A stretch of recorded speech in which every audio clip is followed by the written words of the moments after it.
पे। नमस्कार दोस्तों, मैं हूं दिव्यांश गायरी और आप जुड़ चुके हैं डॉक्टर मेहता क्लासेस से लाइव। जैसा कि आपको ज्ञात है कि पिछले 20 सालों से डॉक्टर मेहता क्लासेस उदयपुर में REET first grade second grade बहुत सारे एग्ज़ाम की प्रिपरेशन करवा रहे हैं और अच्छे से अच्छे परिणाम दिए हैं। तो आप भी अगर जुड़ना चाहें, हमारे ऑनलाइन कोर्सेज भी है, वो भी आप आगामी जो 2024 और 25 में जो एग्ज़ाम होने वाले हैं उनके कोर्सेज आप परचेज़ कर सकते हैं हमारे doctor Mehta classes online app के ज़रिए। और अगर ऑफलाइन भी पढ़ना चाहे तो ऑफलाइन भी सारे बैचेस स्टार्ट हो चुके हैं। और अब रोज़ाना 4 बजे लगभग मैं आपसे लाइव जुड़ूंगा। और साइंस, जैसा कि आपको दिख ही रहा होगा, आज हम श्वसन तंत्र की बात कर रहे हैं और मैं रेस्पिरेशन सिस्टम से स्टार्ट कर रहा हूँ। दिल्ली के कुछ लाइव क्वेश्चन अपन लेंगे, ठीक है। तो जल्दी से जल्दी आप जुड़ जाइए और क्लास का जो लिंक है वो शेयर कर दीजिए आप।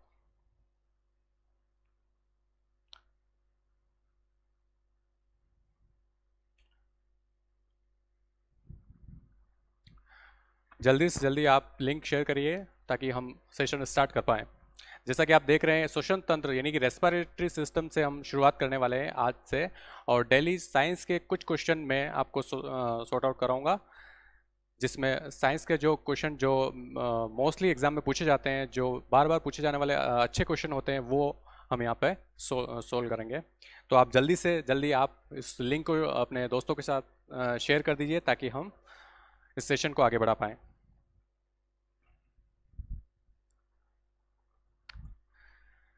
तो चलिए शुरू करते हैं।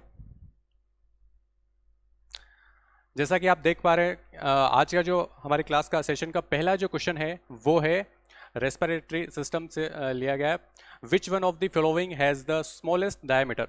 किसका व्यास डायमीटर सबसे कम है? जो क्वेश्चन दे रखा है इसमें 4 ऑप्शन है। इन चारों में से आपको बताना है कि इसमें से किसका व्यास सबसे कम है। पहला जो ऑप्शन है वो है राइट प्राइमरी ब्रोंकस, यानी कि दाहिने प्राथमिक ब्रोंकस, इसका व्यास सबसे कम होता है, या लेफ्ट प्राइमरी ब्रोंकस, या ट्रेकिया, या चौथा जो ऑप्शन है रेस्पिरेटरी ब्रोंक्यूल। तो बताइए जल्दी से जल्दी आप कमेंट करके बताइए मुझे इसका आंसर क्या होगा। आप वीडियो को लाइक कर दें और जल्दी से जल्दी ज़्यादा से ज़्यादा शेयर करते जाएं।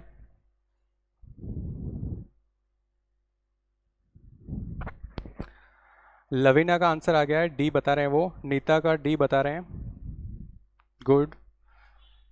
और भी जिनको आता है वो कमेंट करते जाएं ताकि मुझे मालूम है।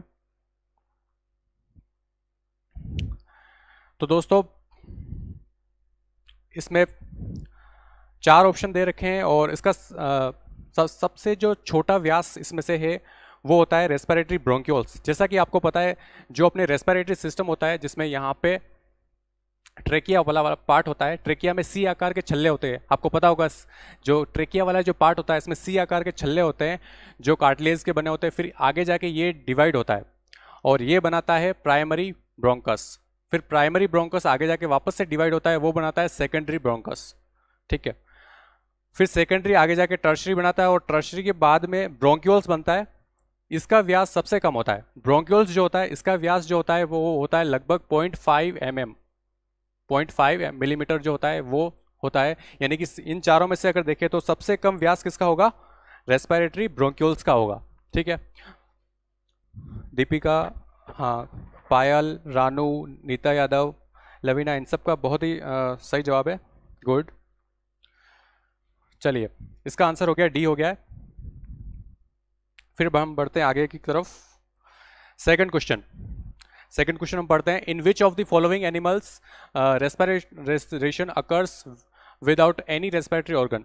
इनमें से 4 ऑप्शन दे रखे हैं। किस जंतु में बिना किसी श्वसन अंग के श्वसन पाया जाता है? मतलब कि आपको बताना है कि ये जो 4 ऑप्शन दे रखे हैं इनमें से कौन सा ऐसा जीव है जो कोई भी रेस्पिरेटरी ऑर्गन यानी कि श्वसन अंग को बिना यूज किए हुए रेस्पिरेशन की प्रोसेस उसमें हो जाती है। पहला ऑप्शन फिश का है, दूसरा फ्रॉग का है, तीसरा कॉकरोच है और तीसरा लास्ट ऑप्शन जो है वो अर्थवर्म यानी कि केचुआ है। तो जल्दी से जल्दी बताइए आप।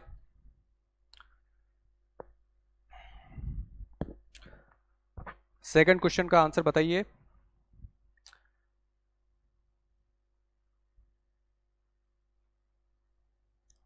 लिंक को जल्द आप अपने दोस्तों के साथ और ग्रुप में जल्दी जल्दी आप शेयर करिए ताकि ज़्यादा से ज़्यादा लोग हमसे जुड़ पाएँ। फर्स्ट ऑप्शन देखो, फिश का बता रहा, फिश जो होती है उसमें गिल्स होते हैं। क्या होते हैं? जैसा कि आपको पता होगा, फिश में क्या होता है? गिल्स होता है। गिल्स के थ्रू रेस्पिरेशन होता है। फिश जो होती है पानी में रहती है और पानी में जो डिजोल्व ऑक्सीजन होती है, डिजोल्व जो ऑक्सीजन होती है उसको यूज में लेती है। उसके लिए नेचर ने उसको गिल्स दिया है। तो इसमें तो गिल्स आ गया, तो ये तो हो ही नहीं सकता ऑप्शन। ठीक है, फिर देखिए फ्रॉग में भी लंग्स होते हैं। ठीक है, तो वो लंग्स के थ्रू करता है और स्किन के थ्रू भी करता है, तो ये भी ऑप्शन भी गलत हो गया। फिर तीसरा ऑप्शन है कॉकरोच। कॉकरोच में क्या होते हैं? स्पाइरेकल्स होते हैं। स्पाइरेकल्स होते हैं जिनके थ्रू ये रेस्पिरेशन करता है, तो फिर ये भी नहीं हो सकता।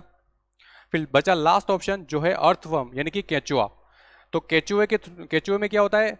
केचुए में जो स्किन होती है इसकी, वही रेस्पिरेशन का काम करती है, यानी कोई स्पेशल ऑर्गन नहीं होता है। केचुए में क्या होता है? कोई स्पेशल ऑर्गन नहीं होता है, स्किन के थ्रू ही रेस्पिरेशन की प्रोसेस होती है। इसलिए इसका आंसर क्या हो जाएगा? डी। कुक्कू, पायल, पूजा बिल्कुल सही जवाब है। गुड। चलिए आगे बढ़ते हैं तीसरा क्वेश्चन की तरफ। देखिए, during force expiration actively contracting muscles include. जब बलपूर्वक उच्च श्वसन के दौरान कौन सी संकुचन पेशियां सक्रिय रूप से शामिल होती है? आपको पता होगा कि जब रेस्पिरेशन की जो प्रोसेस होती है उसमें दो प्रोसेस होती है। एक तो हवा को अंदर लेना यानी कि इंस्पिरेशन, और बाहर छोड़ना उसको बोलते हैं एक्सपिरेशन, है ना। तो ये यहाँ पे एक्सपिरेशन की बात हो रही। जब फोर्सफुली एक्सपिरेशन जब हम करते हैं तो इसमें कौन कौन से ऑर्गन है या फिर जो मसल है वो इंक्लूड होते हैं? फर्स्ट ऑप्शन देखिए डायफ्राम, सेकंड देखिए एक्सटर्नल इंटरकोस्टल मसल्स, सी है एब्डोमिनल मसल्स, और फोर्थ है डायफ्राम एंड इंटरस्टाइनल मसल्स। ठीक है, तो आपको बताना है तीसरे का जवाब। जल्दी से बताइए कमेंट करके, वीडियो को लाइक कर दीजिए और शेयर करिए जल्दी से जल्दी।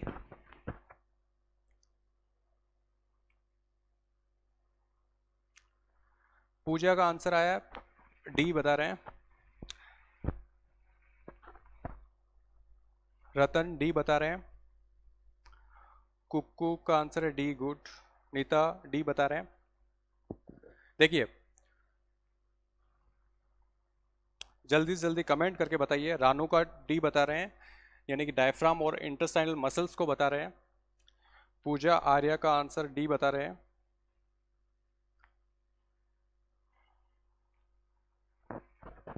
नीता यादव बी बता रहे हैं।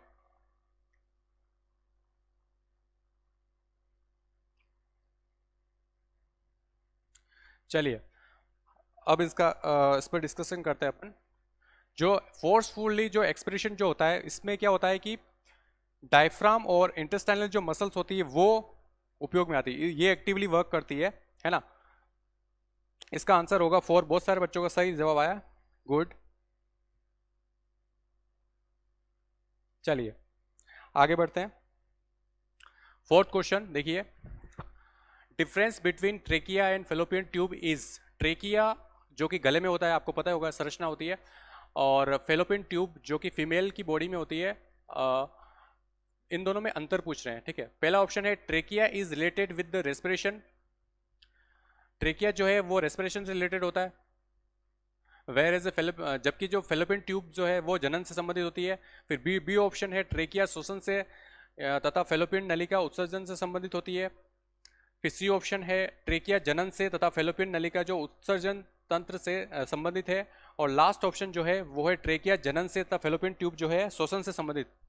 जल्दी से जल्दी कमेंट करके बताइए इसका आंसर क्या होगा।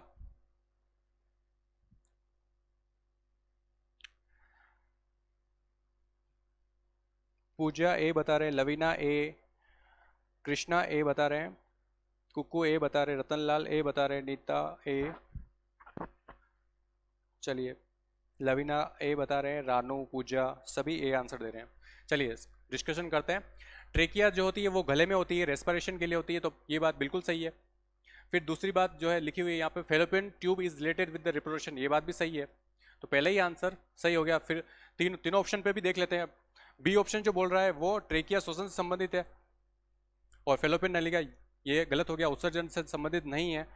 सी वाला देखिए ट्रेकिया जनन से, ट्रेकिया जनन से हो ही नहीं सकता, गलत हो गया। ट्रेकिया जो रेस्पिरेशन से, तो सी वाला गलत हो गया। फिर डी वाला देखिए, ट्रेकिया जनन से, ट्रेकिया जनन से नहीं है, रेस्पिरेशन से, तो पहला ऑप्शन ही इसमें राइट होगा, यानी कि ए आंसर जो होगा वो राइट होगा। ठीक है, बहुत सारे लोगों ने ए आंसर दिया है। दीपिका, नीता, विजय, रचना, पूजा, सभी का आंसर ए आया, गुड। चलिए फिर बढ़ते हैं आगे की तरफ। पांचवा question, vocal cords are situated at, स्वर जो तंतु होते हैं हमारे गले में होते हैं, वो एक्चुअल उनकी पोजीशन कहाँ पे होती है? तंतु होते हैं, है ना, फेरिंग्स में, लेरिंग्स में, ग्लोटिस या ब्रोंकियल ट्यूब्स? बताइए, जल्दी से जल्दी कमेंट करके बताइए पांचवें क्वेश्चन का आंसर।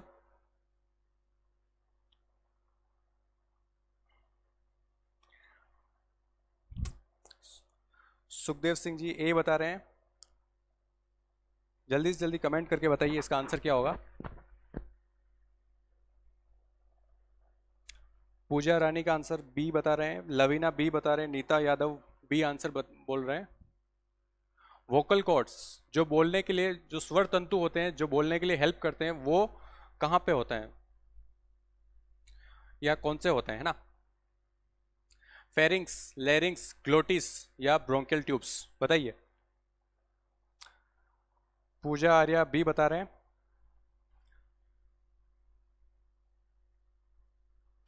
दीपिका बी बता रहे हैं, लवीना बी, कुकू बी बता रहे हैं, दीपिका जैन बी बता रहे हैं आंसर।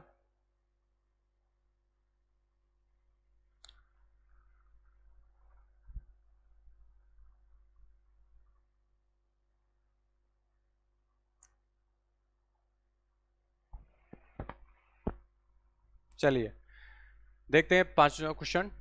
वोकल कॉर्ड्स जो स्वर तंतु होते हैं, फेरिंग्स, फर्स्ट जो आंसर देगा, फेरिंग्स किसको बोलते हैं? फेरिंग्स जो होता है कॉमन एक पैसेज होता है, जो फूड और रेस्पिरेशन का जो कॉमन पैसेज होता है उसको बोलते हैं फेरिंग्स, तो ये तो गलत हो गया। फिर लेरिंग्स, लेरिंग्स जो होता है वही होता है वोकल कॉर्ड्स, साउंड बॉक्स बोलते हैं इसको, तो यही आंसर राइट हो जाएगा। फिर ग्लोटिस जो होता है वो एपिग्लोटिस जो आपने सुना होगा, एपिग्लोटिस जो होता है एक पल्ला होता है कार्टिलेज का, जो फूड को रेस्पिरेटरी ऑर्गन जो होते हैं यानी कि लंग्स में जाने से रोकता है। ठीक है, वहाँ पे ये संरचना होती है, तो ये गलत हो जाएगा। ब्रोंकियल ट्यूब ये भी लंग्स में होते हैं, ठीक है, तो ये भी गलत हो जाएगा। तो इसका आंसर होगा लेरिंग्स, यानी कि बी इसका आंसर होगा। ज़्यादातर लोगों ने इसका आंसर बी दिया है, बिल्कुल सही जवाब है। चलिए आगे बढ़ते हैं। देखिए six question, which is a common passage in swelling food and breathing? थोड़ा सा दिमाग लगाएंगे तो ये क्वेश्चन जो पांचवा क्वेश्चन था उससे ही थोड़ा सा रिलेटेड है, थोड़ा सा दिमाग लगाएंगे तो आप बता सकते हैं। चलिए जल्दी से कमेंट करके बताइए, सिक्स क्वेश्चन का आंसर बताइए।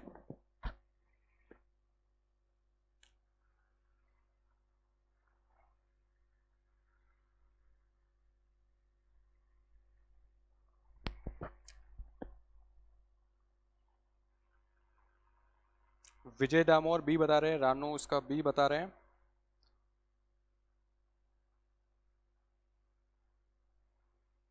जल्दी से कमेंट करके बताइए।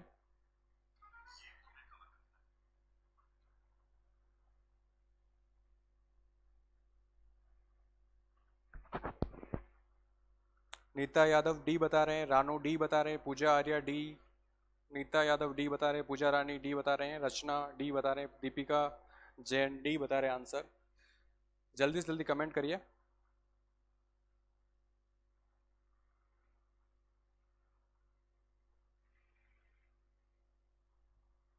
लवीना डी बता रहे हैं।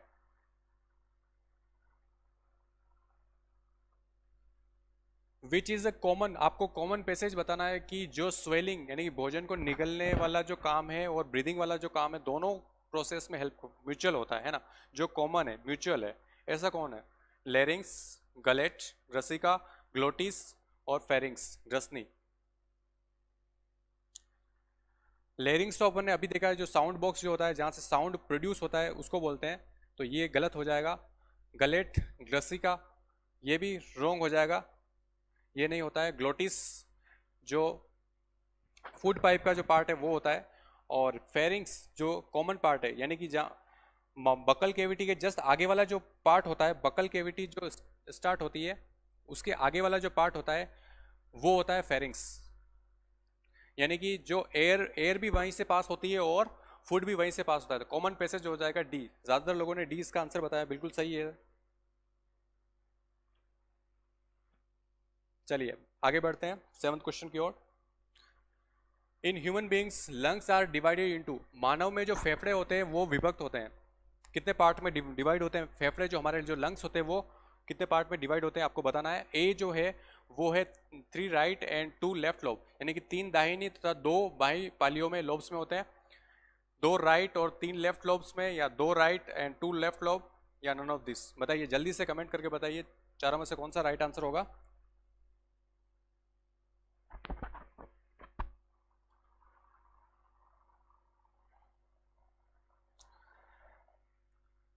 आप वीडियो का लिंक अपने ग्रुप में दोस्तों के साथ शेयर कर सकते हैं, जिससे ज़्यादा से ज़्यादा लोग जुड़ पाएँ और इन अच्छे क्वेश्चन का लाभ ले पाएँ। बताइए 7th क्वेश्चन का आंसर। नीता यादव ए बता रहे हैं, कुक्कू ए बता रहे हैं, छाया अमेटा सी बता रहे हैं, पायल मेघवाल ए बता रहे हैं, पूजा रानी ए बता रही है, सुगना कुमावत ए बता रहे हैं, सीमा डामोर ए बता रहे हैं,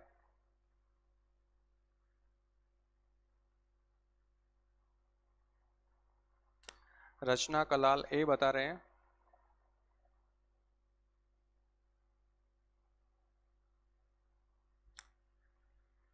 चलिए देखते हैं, जो हमारे जो जैसा कि आपको पता है 2 लंग्स होते हैं, राइट और लेफ्ट, ठीक है। अब जो राइट लंग जो होता है इसमें 3 पार्ट होते हैं, 1 2 3, यानी कि 3 लोब्स होते हैं, और जो लेफ्ट वाला होता है इसमें 2 पार्ट 2 लोब ही होते हैं, और यहाँ पे एक नॉच होती है जिसको बोलते हैं कार्डियक नॉच। क्या बोलते हैं? Cardiac notch. देखो कार्डियक वर्ड बायो में कहीं पे भी आए वो हार्ट से रिलेटेड होगा, कार्डियक वर्ड हमेशा हार्ट से रिलेटेड होगा, है ना, कार्डियोलॉजी बोलते हैं ना।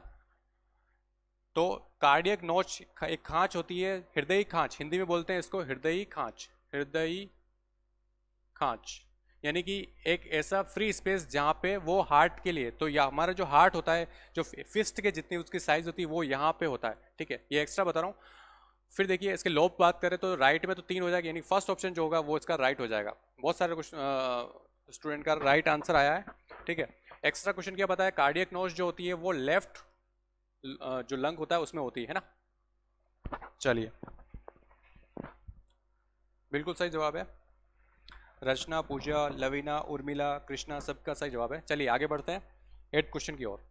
देखिए largest cartilage in the form of broad ring incomplete posteriorly is, ring क्या कहा कि सबसे बड़ी जो कार्टिलेज जो होती है जो पोस्टेरियर सतह पर अपूर्ण होती है वो कौन सी, इसमें से बताइए। फर्स्ट ऑप्शन है थायराइड, सेकंड ऑप्शन है क्रिकोइड, फिर एरिटनॉइड और कार्टिलेज ऑफ सेंटोरिनी। बताइए जल्दी से जल्दी कमेंट करके बताइए इनमें से कौन सा ऑप्शन राइट होगा।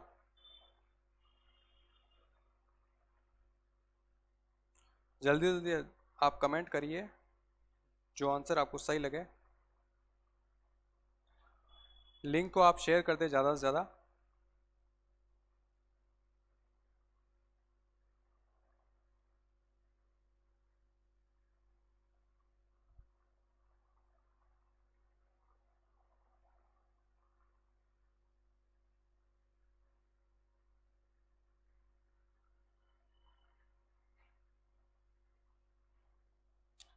लवीना ए बता रहे हैं, उर्मिला ए बता रहे हैं, कृष्णा ए बता रहे हैं।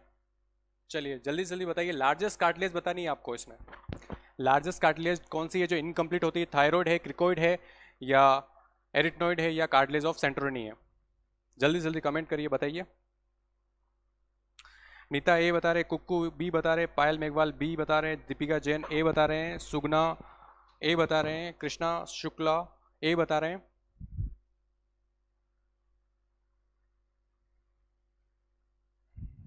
चलिए तो इसका आंसर जो होगा वो थायराइड होगा। थायराइड जो होती है वो लार्जेस्ट कार्टिलेज होती है, ठीक है, गले में होती है, पता ही होगा आपको। ये भी ये इससे छोटी क्रिकोइड जो इसके थायराइड जो ऊपर की साइड में होती है, फिर इसके नीचे जो होती है वो क्रिकोइड और एरेनोइड ये होगी, ये छोटी साइज में होती है, जबकि सबसे बड़ी जो होती है वो थायराइड होगी, है ना। तो फर्स्ट आंसर इसका ए हो जाएगा, ज़्यादातर लोगों ने इसका सही जवाब दिया है। चलिए आगे बढ़ते हैं 9th क्वेश्चन की ओर। The normal shape of diaphragm, diaphragm का जो सामान्य आकार होता है वो कैसा होता है? चपटा होता है, पहला ऑप्शन फ्लैट होता है, डोम शेप होता है, या स्फेरिकल होता है, या कॉर्न लाइक होता है, शंकु जैसा होता है? जल्दी से जल्दी कमेंट करके बताइए।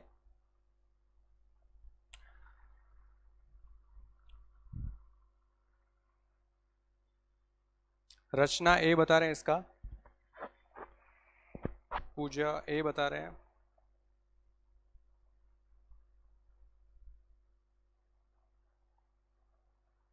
पार्थ बी बता रहे हैं, नीता बी बता रहे हैं,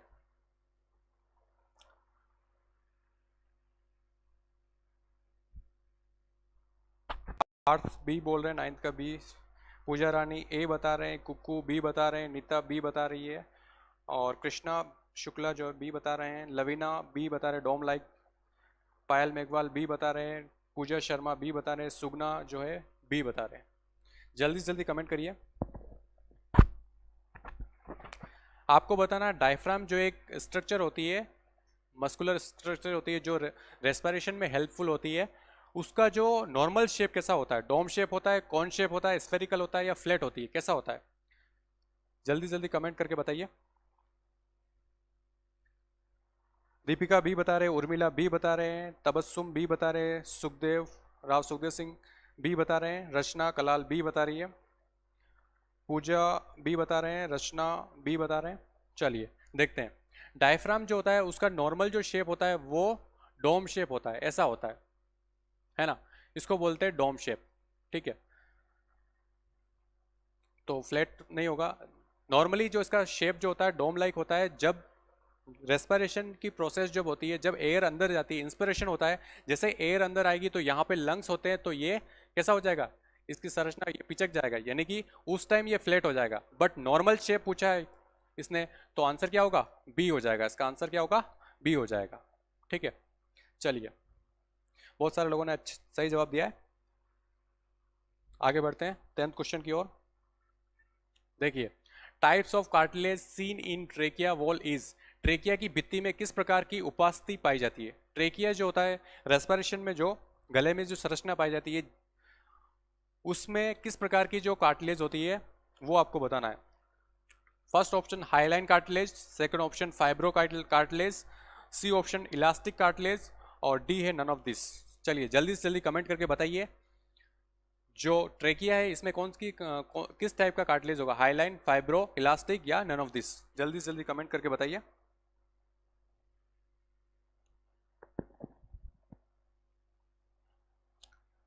पार्थ ए बता रहे हैं, लवीना ए बता रहे हैं, तबस्सुम पठान ए बता रहे हैं, पार्थ शर्मा ए बता रहे हैं 10th का। चलिए जल्दी से जल्दी कमेंट करिए। वीडियो को लाइक नहीं किया तो आप जल्दी से लाइक कर दीजिए, और अपने ग्रुप, अपने फ्रेंड्स को भी शेयर कर दीजिए। पूजा आर्या ए बता रहे हैं, दीपिका जैन ए बता रही है, नीता यादव ए बता रहे हैं, सुगना ए बता रहे हैं। चलिए,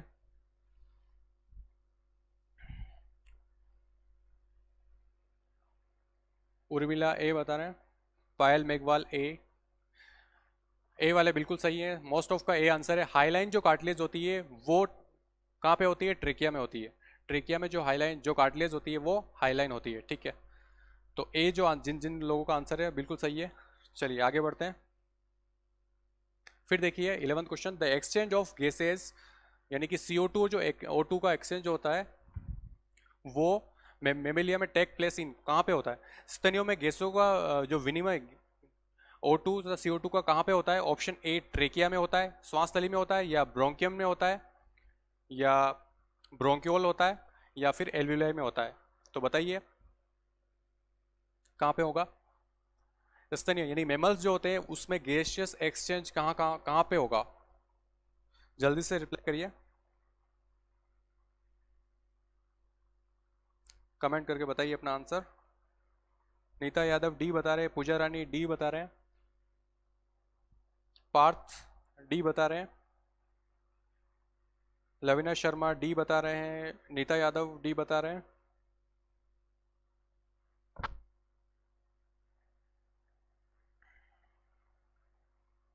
छाया अमेटा डी आंसर बता रहे हैं, Pooja Arya D.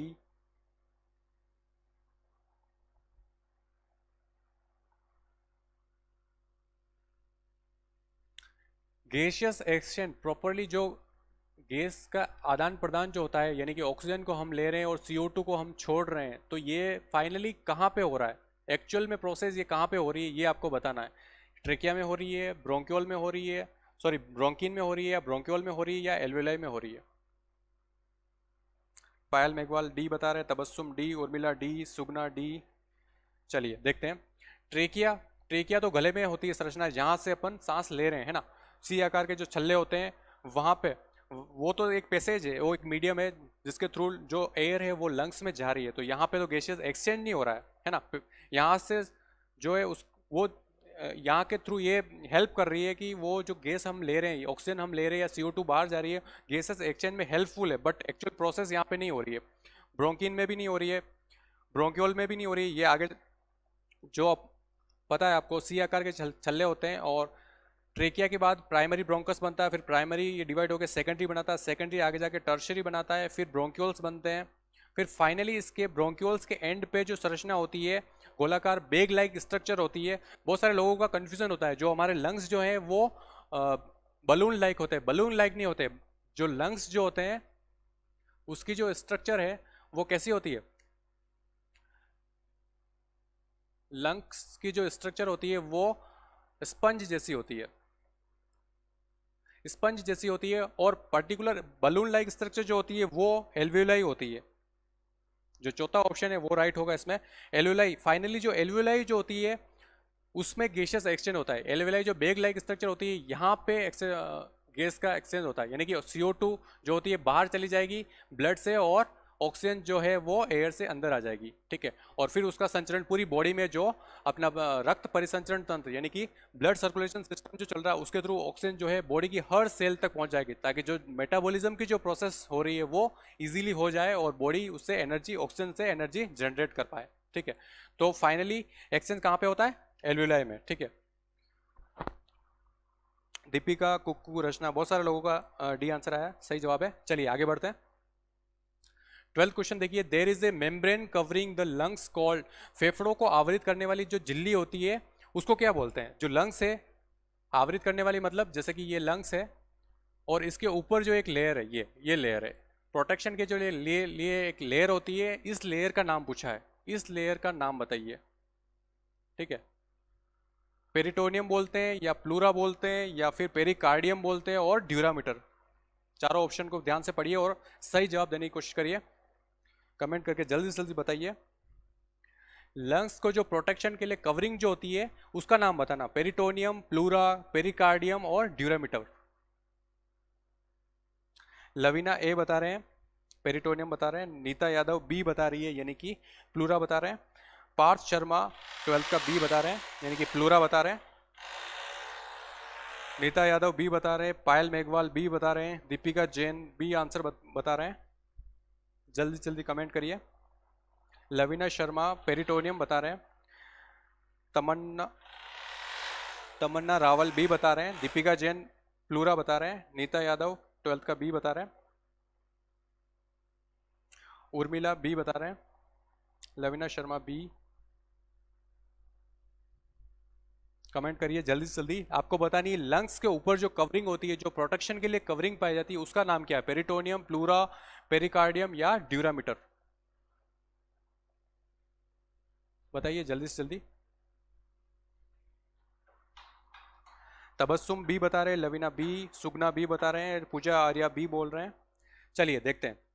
Peritoneum, peritoneum क्या होती, जो हमारी एब्डोमिनल जो कैविटी होती है, एब्डोमिनल जो कैविटी होती है, इसकी जो कवरिंग होती है,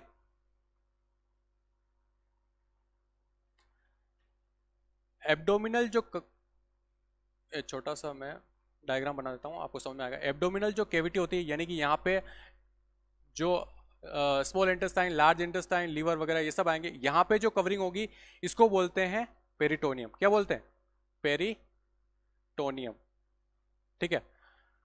सेकंड ऑप्शन है प्लूरा। प्लूरा जो होती है ये लंग्स की कवरिंग होती है, जिन जिन का आंसर बी है बिल्कुल सही है।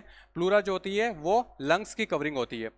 फिर पेरिकार्डियम, अभी थोड़ी देर पहले ही मैंने बताया था, कार्डियो वर्ड हमेशा हार्ट से रिलेटेड होगा। कार्डियम वर्ड आ रहा है ना, कार्ड, तो कार्डियम वर्ड आ रहा है यानी कि हार्ट से रिलेटेड है, ठीक है। यानी कि ये कवरिंग किसकी होगी, हार्ट की कवरिंग होगी। सिंपल सा आंसर है, तो ये इसका आंसर हो ही नहीं सकता। ड्यूरामीटर, ड्यूरामीटर जो होती है ब्रेन की कवरिंग होती है। सिंपल सा एक ट्रिक बता रहा हूँ, PAD, पेड, याद रखिए, PAD, paid. Pia mater, arachnoid, dura mater, ये तीनों जो कवरिंग होती है ये ब्रेन के लिए होती है। किसके लिए होती है, ब्रेन के लिए होती है। तो हमारा यहाँ पे राइट आंसर जो होगा वो प्लूरा हो जाएगा, ठीक है। बहुत से स्टूडेंट का राइट आंसर आया है, बी आंसर बता रहे हैं। जिनका बी नहीं है तो ध्यान रखिए, प्लूरा जो होगी वो लंग्स की कवरिंग होगी, ठीक है।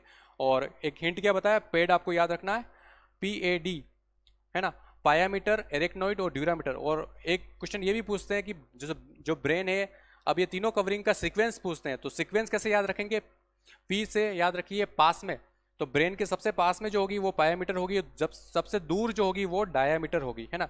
दूर से डी याद रखे, पास से पी याद रखे, तो पायामीटर, एरेक्नोइड और ड्यूरामीटर। बीच में कौन सी होती है, एरेक्नोइड होती है, ठीक है। चलिए आगे बढ़ते हैं। फिर देखिए 13 question, the most important function of diaphragm of the mammals is, स्तनियों में डायफ्राम का अत्यंत महत्वपूर्ण कार्य क्या होगा।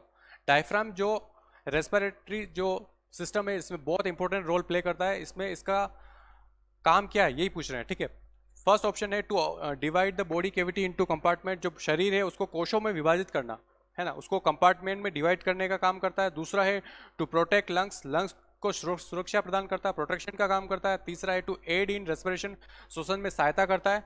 या टू एड इन वेंटिलेशन, फेफड़ों के विमोचन और संकुचन में हेल्प करता है। चलिए बताइए, जल्दी जल्दी कमेंट करके बताइए 13 का आंसर।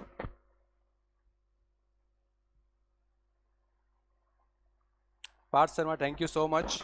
ऐसी बहुत सारी ट्रिक्स बताई जाएगी, आप जुड़ते रहिए डेली की, और ये लाइव क्लास आप चलती रहेगी, तो आपके जो भी आने वाली जो वैकेंसीज है, चाहे लेब असिस्टेंट हो, चाहे रीट की जो वैकेंसीज है, जिसमें साइंस आ रही है, तो सारी आपके साइंस धीरे धीरे कवर करवाई जाएगी। तो आप डेली आप हमसे जुड़े रहिए, और ऐसी ट्रिक्स से जो टफ चीज़ें है उसको इजी वे में बता के, ताकि आपको देखो पढ़ाते तो सभी है, बट उसको रिटेन करना है आपको, आपके ब्रेन में वो चीज़ें रह जाए, है ना, वो एक इंपॉर्टेंट चीज़ है। तो आप जितनी भी जो टफ चीज़ें होगी वो आपको ऐसे ट्रिक से बताई जाएगी, तो आप जुड़े रहिए और पढ़ते रहिए।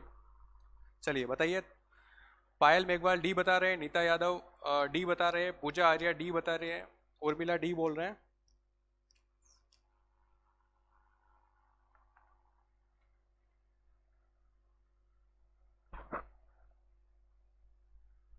The most important function of diaphragm क्या है, डायफ्राम का सबसे जो महत्वपूर्ण कार्य क्या है।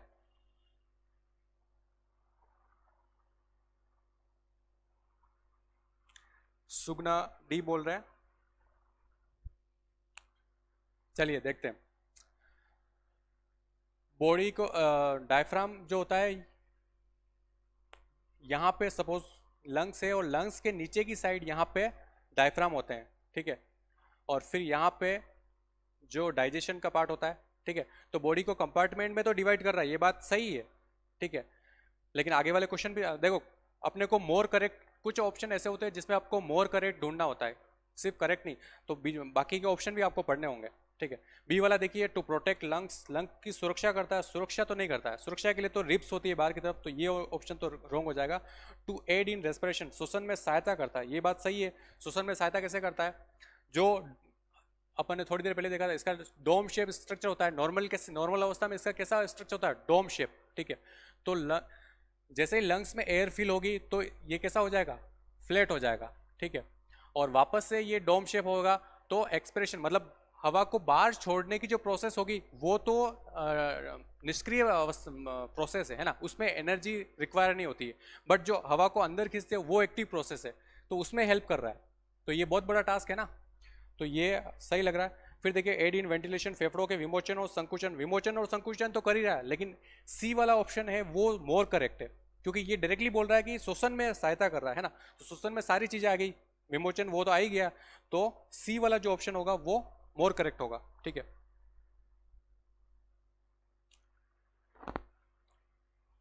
चलिए आगे की तरफ बढ़ते हैं। 14 question, what structure are responsible for breathing process, श्वसन क्रिया हेतु कौन सी संरचनाएं उत्तरदायी होती है? फर्स्ट ऑप्शन जो है ट्रेकिया एंड एल्वियोलाई, श्वास नली और एल्वियोलाई जो होती है वो उत्तरदायी होती है। फिर बी ऑप्शन देखिए लेरिंग्स एंड ब्रोंकाई, फिर C option ribs and intercostal muscles, और डी है इंटरकोस्टल मसल एंड डायफ्राम। जल्दी से जल्दी कमेंट करके बताइए। आपको बताना है श्वसन क्रिया की संरचना में कौन, श्वसन क्रिया हेतु कौन सी संरचना, कौन सी जो स्ट्रक्चर है वो सबसे ज्यादा उत्तरदायी है ना। First option trachea alveoli, second option है larynx and bronchi, third option है रिब्स एंड इंटरकोस्टल मसल्स, और डी है इंटरकोस्टल मसल्स एंड डायफ्राम। जल्दी से कमेंट करके बताइए।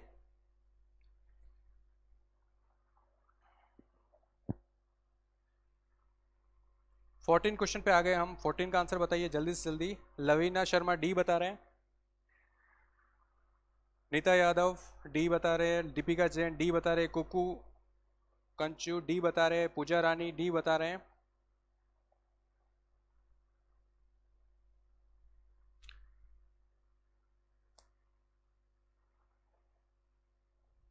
आपको बताना है कौन सी जो स्ट्रक्चर है वो रेस्पॉन्सिबल है ब्रीदिंग प्रोसेस है के लिए।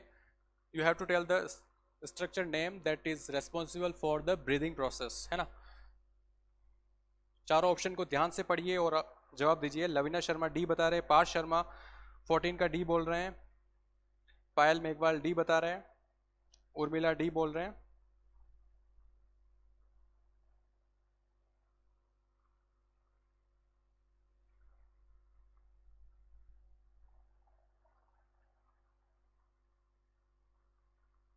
चलिए जल्दी से जल्दी कमेंट करिए।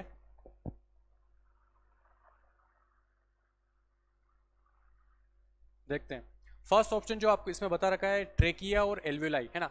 इसमें पूछा है, देखिए क्वेश्चन को ध्यान से पढ़िए, रेस्पॉन्सिबल फॉर ब्रीदिंग प्रोसेस, है ना। ब्रीदिंग प्रोसेस के लिए पूछा है ट्रेकिया और एल्वियोलाई, ठीक है। ट्रेकिया जो है वो इनडायरेक्ट हेल्प कर रहा है, ट्रेकिया जो है गले में संरचना जो है वो इनडायरेक्ट हेल्प कर रही है, लेकिन डायरेक्टली प्रोसेस में हेल्प नहीं कर रही है ना। लेकिन एल्वियोलाई जो है वो डायरेक्टली जो गैसेस एक्सचेंज तो यहीं पे हो रहा है, तो ये डायरेक्टली हेल्प कर रही है, तो ये तो सही है, बट ये वाला रॉन्ग हो गया, ठीक है। लेरिंग्स क्या है? साउंड बॉक्स है, गले में जो मेरी साउंड, जैसे मेरी साउंड प्रोड्यूस हो रही है, कहाँ से प्रोड्यूस हो रही है? लेरिंग्स की वजह से, साउंड बॉक्स की वजह से। तो ये रेस्पिरेशन प्रोसेस में तो हेल्प नहीं कर रहा है, तो ये रॉन्ग हो जाएगा। फिर ब्रोंकिया ही हेल्प करती है, ये राइट है, तो फिर पूरा ऑप्शन तो रॉन्ग हो गया। रिब्स, रिब्स क्या है? रिब्स प्रोटेक्शन का काम कर रही है, जो लंग्स है उसको प्रोटेक्ट कर रही है, बट जो ब्रीदिंग प्रोसेस है उसमें तो हेल्प नहीं कर रहा है ना, तो ये रॉन्ग हो गया। ये मसल तो हेल्प कर रही है, फिर इंटरकोस्टल मसल्स हेल्प कर रही है, और डायफ्राम भी हेल्प कर रहा है, यानी कि फाइनली कौन सा ऑप्शन राइट होगा? डी ऑप्शन इसमें राइट हो जाएगा। नोट कर लिए, डी ऑप्शन जो होगा इसमें राइट हो जाएगा। सभी का लगभग सही जवाब है, डी ऑप्शन सही है। गुड, इसी तरह बने रहिए। लास्ट, आज के सेशन का लास्ट क्वेश्चन है। ओके, सुखदेव जी बोल रहे आवाज सही नहीं आ रही है। हेलो, अभी आवाज सही आ रही है? कमेंट करके बताइए, आवाज सही आ रही है? कमेंट करके बताइए आप मुझे क्लियर सुन पा रहे हैं? आज के सेशन का जो है लास्ट क्वेश्चन है, 15 क्वेश्चन। ऐसे ही डेली 4 बजे शाम को लाइव सेशन चलेगा, जिसमें साइंस के क्वेश्चन लेके मैं आऊँगा, और आपको जो आगामी जो वैकेंसीज है उनके बारे में, उनके रिलेटेड जितने भी जो इंपॉर्टेंट क्वेश्चन है उनको अच्छे से ट्रिक से इजी वे में कैसे अपन उसको सॉर्ट आउट कर सकते हैं और कैसे उनको याद कर सकते हैं, वो मैं बताऊंगा, ठीक है। तो आप जुड़े रहिए और डेली आपको जुड़ना है। ओके, पार्थ बता रहे हैं आवाज़ ठीक आ रही है, ठीक है। तो लास्ट, आज का लास्ट क्वेश्चन है 15 question, which of the following prevent collapsing of trachea, है ना। श्वास नली जो होती है उसको, सांस नली को निम्न में से कौन पिचकने से, या सॉरी चिपकने या पिचकने से, कोलैप्स होने से रोकता है ना। ऐसी कौन सी संरचना होती है जो श्वास नली जो होती है गले में, है ना, उसमें उसको कोलैप्स होने से रोकता है? Option A muscles, diaphragm, ribs, या कार्टिलेजिनस रिंग्स, है ना, उपास्थि छल्ले हिंदी में बोलते हैं। बताइए इसका आंसर।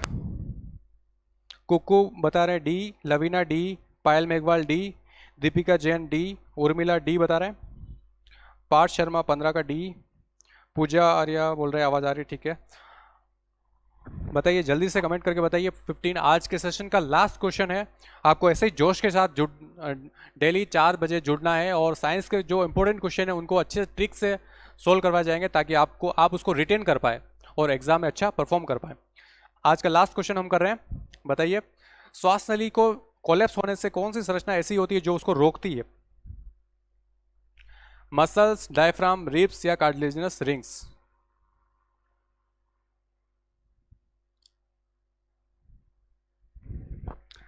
पास शर्मा पूछ रहे हैं, sir you are new faculty, शायद यही लिखना चाह रहे हैं, फैसिलिटी लिख बाय मिस्टेक हो गया। बिल्कुल हाँ पार्थ, मैं नई फैकल्टी के तौर पे आपसे जुड़ रहा हूँ। आप डेली डॉक्टर मेहता क्लासेस पे मुझे लाइव सेशन के थ्रू मिल सकते हैं और अपने जो साइंस के जो क्वेश्चन है इनको सोल्व करवा के आपका जो नॉलेज है उसको इम्प्रूव कर सकते हैं। ठीक है, हाँ आज के लिए 15 क्वेश्चन ही है, धीरे धीरे हम बढ़ाएंगे। तो देखते हैं, इसका आंसर जो है वो डी होगा। मोस्ट ऑफ स्टूडेंट का आंसर डी आया है। आज के लिए 15 क्वेश्चन ही है पार्थ, कल से अपन और बढ़ाएंगे। ठीक है, तो कार्टिलेजिनस जो रिंग होती है वो होती है किसमें? ट्रेकिया में, इसलिए ये कोलैप्स नहीं होता। ठीक है, नोट करिए। कार्टिलेजिनस रिंग्स होती है, उपास्थल छल्ले होते हैं जिनकी वजह से क्या होता है? ट्रेकिया पिचकता या चिपकता नहीं या कोलैप्स नहीं होता है। ठीक है, और उसमें एयर पास होती है। तो आज के लिए 15 क्वेश्चन ही है, कल से धीरे धीरे क्वेश्चन का लेवल भी बढ़ाएंगे और क्वेश्चन की संख्या भी धीरे धीरे बढ़ेगी और आप डेली जुड़ते जाइए और अपने नॉलेज को इंक्रीज करिए। और आने वाली जो भी वैकेंसीज है, जैसे लेब असिस्टेंट या रीड या फर्स्ट ग्रेड सेकंड ग्रेड, जो भी आप प्रिपरेशन कर रहे हैं उनके लिए आप अच्छा सा प्रिपेयर कर सकते हैं और ट्रिक के माध्यम से कैसे चीज़ों को इजी वे में आप उसको रिटेन कर सकते हैं, ये मेरे द्वारा बताया जाएगा। तो आप जुड़े रहिए।